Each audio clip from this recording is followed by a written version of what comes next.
আজকে শ্রীকান্তপুর মোড় থেকে আমি বাড়ি আসছিলাম 12টার সময়। বাড়ি আসতে আসতে হঠাৎ আমাকে 8-10 জন মিলে অ্যাটাক করলো। ঠিক আছে, সব লোহার রড নিয়ে বেধড়ক উলোপাথাড়ি বাড়ি। শেখ সাবের আলী, শেখ আসমত মোল্লা, শেখ আব্দুল আলিম।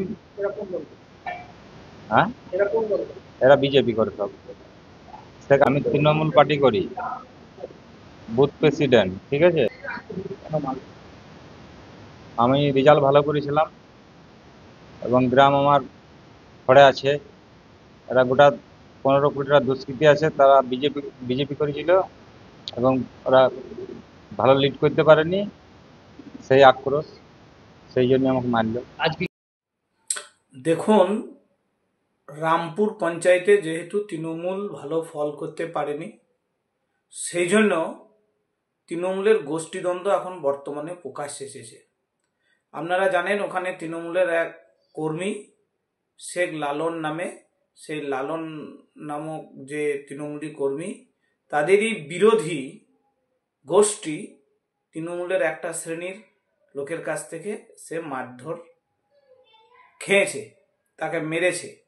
কিন্তু তৃণমূল বর্তমানে ওখানে আমাদের বিজেপি কর্মীদের নাম করছে, বিজেপির নামে চালাচ্ছে।